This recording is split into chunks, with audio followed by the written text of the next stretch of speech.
The America of the 80s is a stage bathed in neon light, where glamour collides with harsh reality. A time when the streets of New York hum with music, nightclubs pulse with life, and a new era is born in the shadows. A world where everyone craves power, but few are willing to risk everything to change the game. In this alternate history, Donald Trump is not just a billionaire, but a cultural rebel who challenged society, broke traditions, and changed America forever. He didn't build towers. He built an empire of freedom, turning New York into the epicenter of a new revolution. His establishments, resembling futuristic palaces, became sanctuaries for those rejected by the system. But when you challenge power, be ready for it to try to destroy you. Scandals, betrayals, deadly conspiracies. His path was paved with neon lights, money, and danger. He lost the election but won the war, because the era he created will never disappear. The America of the 80s is a world of glamour, expensive champagne, rock and roll, and the first loud protests for LGBTQ+ rights. In this reality, Donald Trump is not just a billionaire and businessman, but a cultural icon of a new era, a man who decided to change the rules of the game and challenge the established system. He doesn't build hotels and casinos. He creates an empire of nightclubs and cultural centers, turning New York into the epicenter of freedom and extravagance. His network of establishments, called Trump's Paradise, quickly becomes a haven for artists, musicians, models, and activists.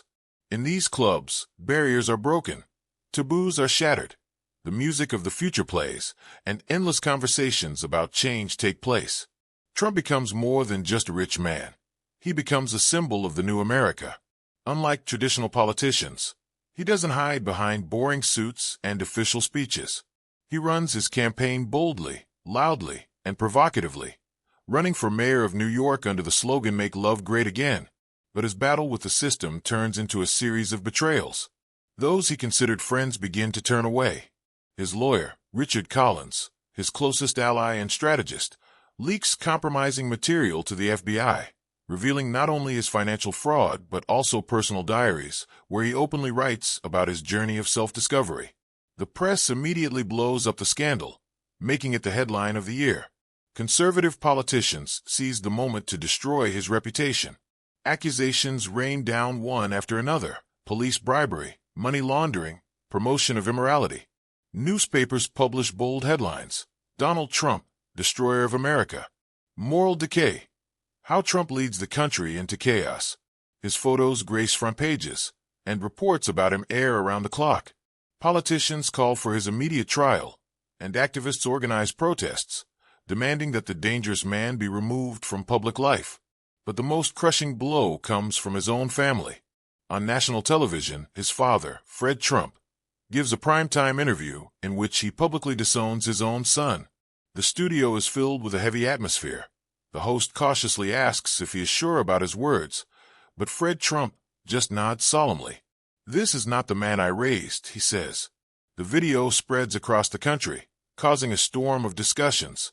Those who once supported Trump now hesitate. His allies disappear, advertising contracts are canceled, funding is frozen. He becomes an outcast. Day by day, his business empire crumbles like a house of cards, and those who once saw him as a symbol of freedom begin to fear that their idol was just an illusion. At the height of the scandal, something happens that completely changes the course of events. In one of his clubs, well-known activist and journalist Mark Lawrence is found dead. Politicians immediately inflate the case, declaring that liberal ideology leads to chaos and crime. Trump's clubs are shut down, his accounts are frozen, and he loses his sponsorship deals. But instead of running, he goes live on MTV and declares that America fears change because it has grown used to living in fear of freedom. During the final debates before the mayoral election, he is attacked from all sides. Opponents call him a dangerous man who will destroy traditional values. Conservatives demand his arrest, and former allies remain silent. Journalists bombard him with questions, expecting excuses or weakness, but he stands firm. The room is tense, voices echo. Everyone is waiting for him to break, for his charisma to fail. But instead, he steps forward, grabs the microphone, and brings the audience to their feet. You fear me because I am a symbol of change. You want to destroy me because you cannot control me. But I will not leave quietly. If you want a war, then let's fight. These words will forever remain in history, becoming the slogan of the movement he started. The crowd in the hall is divided, some outraged, others applauding. Cameras capture every second. Footage spreads around the world, instantly going viral. But deep inside, he already knows, the game is over. Politics was not his arena, but the idea he implanted in millions will live on. He loses the election. Within days, the authorities begin a campaign to completely erase him. His clubs are raided, his closest associates are arrested, his accounts are frozen, and his business collapses before his eyes. Journalists no longer interview him, and TV hosts discuss his downfall with smug smiles.